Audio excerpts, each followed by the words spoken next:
Hi, my name is Stephanie, and today I want to talk to you about autism moms, what makes an autism mom, and kind of discuss why the typical autistic online response to people who say that they are an autism mom isn't helping anyone, especially the autistic community. Today's structure is going to be a bit different, as this was an essay that I wrote for one of my college courses. It is something called an ethnography.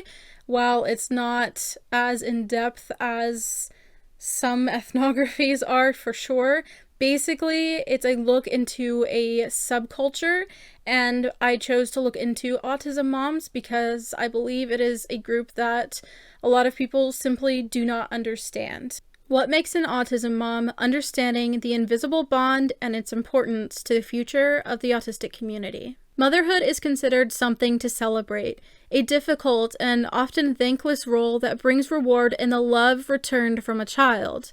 Additionally, this difficulty can intensify when a child has a disability or other condition that requires specialized knowledge and care. One such disability is autism, which, according to the Centers for Disease Control and Prevention, can cause significant social, communication, and behavioral challenges. Mothers of autistic children may identify themselves as autism moms, a clear distinction from mothers of non-autistic or neurotypical children. However, this distinction and thus self-addition to the autism community is oftentimes met with hostility by autistic adults who protest the use of autism as a type of descriptor for a non-autistic mother. Moreover, the community of autistic adults online tends to have little understanding of these mothers and their motives. This lack of understanding of autism moms has created a rift between autistic adults and mothers of autistic children, ultimately putting the well-being of autistic children and the future of the community at risk. The negative, critical attitude of the autistic community online toward autism moms shows a fundamental lack of understanding of these mothers, their unique relationship with their children, and the support needed to foster those relationships, in addition to potentially harming the future of the autistic community. I do want to note that for this, I did have to interview someone directly. I am going to change their name for the video purposes to Jane Doe. So if you hear Doe, I am talking about the last name of the person hereinto referred to as Jane Doe. I also conducted a survey of which I got 116 responses from mothers of autistic children. It has quite a lot of information that I found interesting, but I will be using it as a reference for some of the information in today's video and obviously in the essay that I wrote. You will also see references to some of the negative aspects of autism, and some people may find this upsetting. However, I want you to understand that the negative things of autism do exist just as much as the positive. And when we pretend that the negative things of autism do not exist, we do ourselves a disservice, especially to this population of people. Often demonized, autism moms really need to be better understood. So when you hear this, when you're watching this, please understand I am autistic, and I'm not over here thinking that autism is a terrible thing or that people should feel like their children are burdens. I believe there's a lot of nuance that our community simply does not like to face, and I think that a lot of that has caused problems between autism moms and the autistic community. Because of previous experiences with autism moms who have developed negative relationships with their child, the term autism mom often draws the ire of autistic adults online. The online community of autistic adults tends to think of autism moms as mothers who do not understand their children well, use their child's identity to garner sympathy for themselves, and in general seem to be attention seekers wanting to normalize their burden of a child. For example, in a blog post discouraging mothers of autistic children from using autism mom to describe themselves, one autistic mother describes the stereotype connected to the term, saying, "Those moms who are on the internet crying in their car because autism ruined their life. Those moms that are covered head to toe in puzzle pieces. Those moms saying, 'I'm an autism mom and I'm a superhero because I love my autistic child.'" Another blogger further illustrates the assumption about the intentions and perspectives of autism moms in a response to a video posted by another mother saying, she talks about how she thought he was going to have a career, how she struggles to take him out into public. It makes me sad for her son. Imagine crying over your child's very existence. That's what she's doing, crying over who he is. And I would like to interject here and say that there are mothers who do take things to the extreme and do say things to the extreme. And it's not just a moment of weakness. It's not just expressing difficulty. Some of them do see their children as burdens. But I highly encourage you to continue to the end of this video because I hope that you will understand what it means, why that might be happening, and how we may be able to prevent that potentially. Like these excerpts, many negative comments about autism moms appear to not acknowledge the experiences unique to these mothers that, in part, explain their perspectives and right to use an accurate identifier. Despite what some may imply, mothers of autistic children have a very different experience than typical mothers due to their child's specialized needs. For example, an article published in the Journal for Specialists in Pediatric Nursing notes that being the parent of an autistic child is stressful because of related symptoms such as significant challenges in communication and learning due to issues related to emotional expression and language impairments, the need to be vigilant about and manage behaviors, extra caregiving needs, and the ongoing need to advocate on behalf of the child. The noted impairments usually become the focus of therapies. Sports, fun events, and typical bonding experiences are replaced by numerous specialist appointments. Based on data from a survey of over 100 mothers of autistic children, on average, an autistic child participates in at least 2 therapies, such as occupational, speech, or physical therapy. Mothers are constantly being told by professionals about the issues their child has, and progress is measured by charts, numbers, and assessments. One mother explained her different parenting experience by saying, "Things aren't always the same as they are with neurotypical children." And she expressed her hope that others would understand why we celebrate every little achievement. Another mom voiced her irritation with people comparing normal parenting to parenting autistic children, saying, "People are like, oh, well, it's not that different." I'm like, yeah, because you're changing diapers on your 12-year-old. Yeah, I'm gonna go with it's different. While other mothers may be displaying their child's soccer trophy, many mothers of autistic children are celebrating their child mastering a skill like hairbrushing or successfully using coping skills to avoid a meltdown. Initially, autism moms tend to go on a roller coaster of emotions regarding their child's diagnosis, depending on their understanding of autism. This usually begins with overwhelming negative feelings. For instance, an article published in the Journal of Autism and Developmental Disorders states that parents who receive a diagnosis of a significant developmental disability for their child often experience strong emotional reactions that reflect their grief for losing the hoped-for, typically developing child.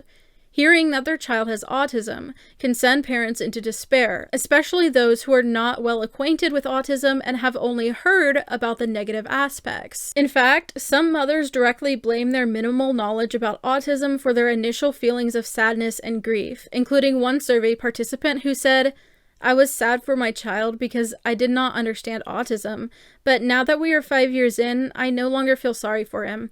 I just encourage him to be himself because he is an amazing child." The connection between knowledge about autism affecting emotional response is further supported by other mothers who reported feelings of relief because the diagnosis gave them an explanation and a place to start understanding what was going on. One surprisingly optimistic submission said, "Happy to finally know some answers and thankful to have so much support and help finding ways to help him improve each day." Mothers who were given support and information or already had some form of working knowledge appeared to have better initial reactions according to their responses. Additionally, most of the mothers had an improved attitude about their child's diagnosis over time, expressing feelings like proud, hopeful, and acceptance, although many still expressed their worry and fear for their child's future. Clearly, the better the understanding of autism, the more likely the mother would have a positive view or response about their child's diagnosis. In addition, shared feelings of isolation, misunderstanding, and stigma often result in a unique bond between mother and child, resulting in autism mom becoming part of the mother's identity. As the autistic child experiences direct stigma due to their disability, their mothers tend to experience associative stigma. According to a paper published in the Journal of Child and Family Studies, associative stigma refers to the concept that stigma may extend to associates, for example, family members, friends, of a person with psychiatric problems. The same study tested people's perceptions of a fictional mother of an autistic child and a child with asthma and found that implicit evaluations of a mother of a child with ASD were less positive than implicit evaluations of a mother of a child with asthma. This means that a mother of an autistic child was evaluated less favorably than a mother of a child with asthma, purely based on their child's condition. Notably, associative stigma and isolation are well reported by mothers of autistic children. While autistic children have trouble making friends for a variety of reasons, including being avoided by others, their mothers may experience similar avoidance or undue blame for their child's condition. For example, one mom shared in a survey response that it's very isolating. People don't understand why I provide structure and judge my parenting.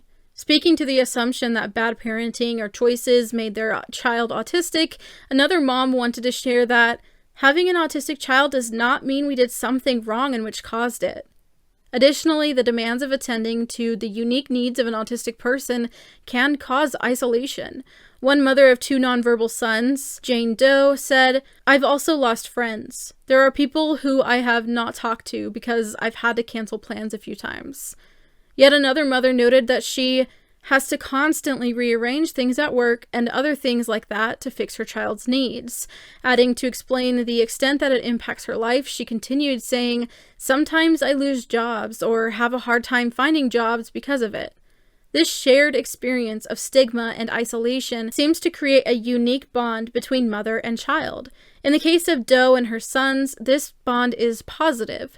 During observation, it became clear that there was an almost secret communication occurring between Doe and her sons that the average person could not easily comprehend. When asked about it, Doe responded, "It's the subtle cues you have to pay attention to, and it's not always easy." In addition to observable exclusive bonds, survey data shows a positive correlation between the mother feeling understood and how well she felt her child was understood. This implies that mothers linked how they were perceived with how their child was perceived. To the mother, both her and her child are intrinsically tied, not only through their natural mother-child relationship, but through autism. Autism becomes a part of the mother's identity as much as her child's, causing the inherent adoption of the identifier autism mom, though not all these mothers choose to openly use the term itself. Despite finding themselves in the autism mom subculture, if an autism mom does not have good supports or information regarding autism, a less positive relationship may develop between her and her child. As discussed previously, many mothers directly blamed lack of information for their grief and otherwise negative initial responses to their child's diagnosis. And later, after having more information, they tended to have more positive feelings, including acceptance. Logically, it would follow that if a parent does not receive the necessary information and lacks understanding regarding autism, they are more likely to have problems with accepting the diagnosis, as well as less positive feelings.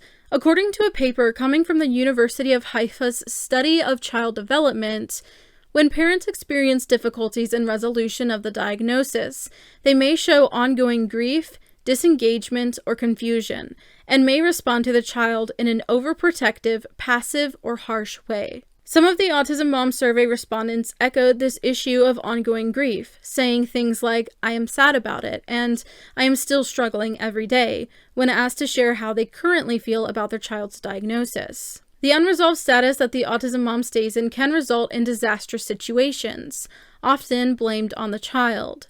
While many may argue that perhaps these mothers have a less positive relationship with their child due to the child's autistic behaviors, a study by Fetrasuan, PhD, and Miles, PhD, found no relationship between child characteristics and parenting stress. In fact, it was more likely that the fault lies primarily with the mother's unresolved feelings. A study investigating the relationship between the mother's resolution regarding her child's autism diagnosis and her emotional availability notes that incoherent maternal representations may lead to distorted interpretation of the child's signals, as well as emotionally disengaged or rigid and intrusive behaviors toward the child.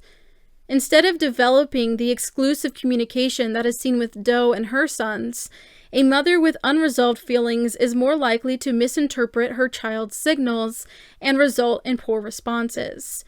With communication already being a struggle when it comes to autism, this can be detrimental to the mother-child relationship, even while autism remains a constant part of the mother's identity and tie with her child. However, that tie is seen as a negative aspect by the mother in these cases. For this reason, many autistic adults online associate negative mother-child ties with the term autism mom and subsequently request that mothers stop using this term. As discussed previously, the autistic community tends to describe and view autism moms very negatively. Many of these autistic adults demand that autism moms stop using the term because it makes their child's condition about them. An autistic blogger writes, "Autism is our culture, it's our identity, it's who we are, it's not who our parents are, and it's not something that defines anyone except for us." However, these arguments completely ignore the fact that autism has very much impacted every moment of many autism moms' lives.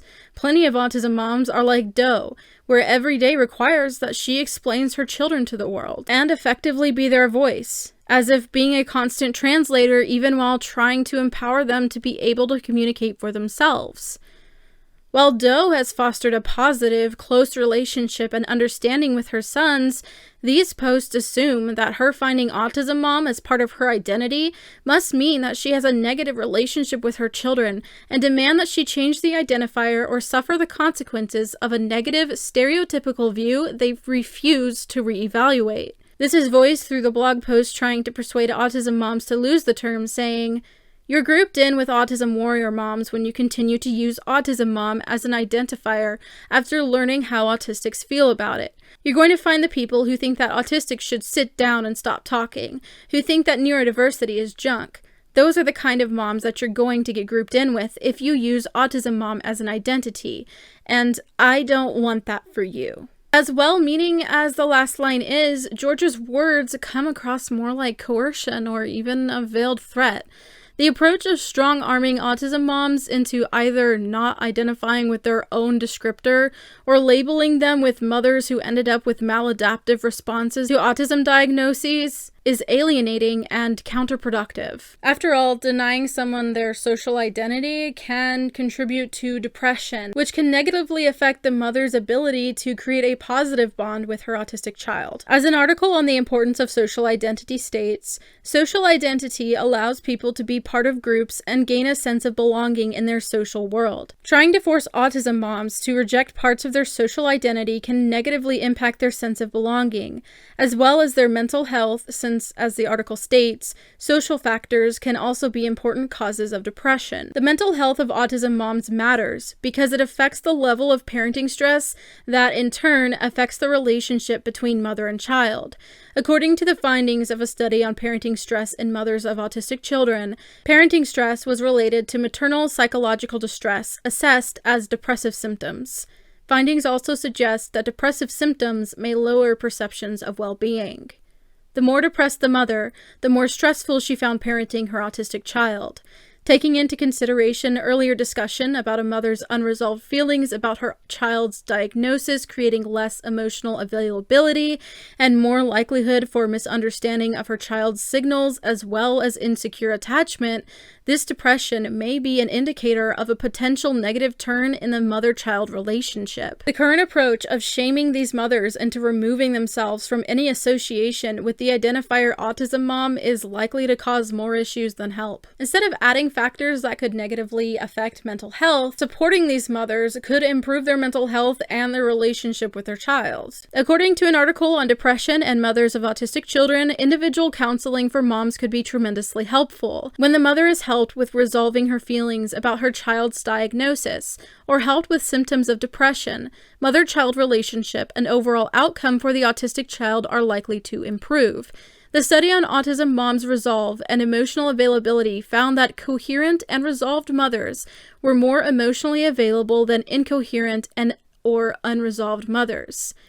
These findings highlight the importance of supporting mothers' ability to accept the child's diagnosis. When mothers are more emotionally available and able to understand their child's signals more accurately, their relationship with their child is likely to improve. This is important for an autistic person's long-term outcome, according to an article published in the Journal of Autism and Developmental Disorders, which says, mothers who reported higher quality relationships with their sons and daughters with ASD had children with fewer externalized and asocial behaviors at the end of the study. Improvements in the mother-child relationship were associated with reductions in impairments in social reciprocity. Overall, supporting autism moms and giving them the best chances at a positive relationship with their child is ultimately helpful to the autistic community, since her autistic child will see better outcomes. Autism moms are often in the throes of uncertainty, isolation, stigma, and poor mental health, all while sharing these experiences with their autistic child. Whether viewed positively or negatively, autism ties mother and child together in a way outsiders are unlikely to understand well. This includes the community of autistic adults online, who seem to believe their criticism of autism moms will somehow improve quality of life for autistic people. Contrary to that approach, understanding why autism moms experience the emotions they do, as well as why negative relationships may form,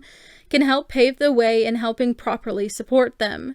Bringing appropriate help to these mothers is likely to foster more positive relationships between mother and child, as well as better outcomes for the autistic person. Further research regarding the risk factors in the mother-child relationship turning negative in this population is needed, as well as the effects of mental health support and intervention for the autism mom over time. So I hope what you got from this is a better understanding of autism moms and the very likely idea that autism mom is really an accurate identifier. They belong to that subculture. They don't fit in with mothers of neurotypical children. They don't fit in with a lot of other places, and they're already dealing with a lot of isolation and stigma themselves. To try to say, because we're autistic, you're not allowed to say autism mom, that is not helping the situation. And quite frankly, it is such a little issue. It is such a small thing for them to be able to say autism mom. For you to say, well, it hurts my feelings when you say autism mom because you're not autistic. To me, that's really petty. And maybe I'm just not being empathetic to people who feel that way. And I get it. There are mothers of autistic children, autism moms, who have said and done horrible things. But shaming everyone into not using that doesn't help the situation. Instead, I think it would be great if mothers of autistic children took back that term from the negative connotation that it has, and I would really appreciate it if autistic advocates and other autistic people online in the community would revisit their own stereotypical view of parents of autistic children. Of course, a lot of this does apply to higher support needs mothers, because quite frankly, my mother didn't have to deal with a lot of things. Her daily life was not very well defined by autism.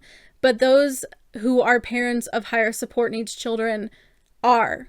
They are ultimately responsible for constantly advocating, constantly being the only way that the world and their child can interact. They make sacrifices that are more than the average mom, and I feel like it's dishonest to try to say otherwise. This essay and research has actually helped me to better understand autism moms, and I hope that it has helped you as well. Eventually in the future, I might make more videos over some of the data that I found. There's just a lot of things that I think are stereotypes that aren't necessarily true, and it really helped me to do this research and find that out for myself. I do intend to continue having conversations around different things in the autism community and being able to build bridges instead of burn them when it comes to this idea of us versus them. The parents of autistic people are important. They are literally raising the next generation of autistic people. And when we isolate them and when we demonize and villainize them, unless they adhere to every little rule we come up with, that's not going to help them. They're not going to turn to us, to listen to us when we treat them like garbage. And it's not helping anybody. Anyway, if you enjoyed this video or found it somewhat interesting or informative, go ahead and hit that like button. Let me know your thoughts in the comments below. Please be respectful to each other and preferably to me as well. If you're interested in autism-related content from me, you can go ahead and hit that subscribe button. I upload to this channel every Thursday at 4 p.m. Central Standard Time, except for the last Thursday of the month, where I go live with you all here on YouTube. Thank you to everyone who supports me here on YouTube as YouTube channel members, those who give through Ko-fi, my patrons on Patreon, and a special thank you to my Spaz tier patron, Philip Noah. Thank you so much for watching. I hope that you have a wonderful week, and I'll see you in my next video. Bye!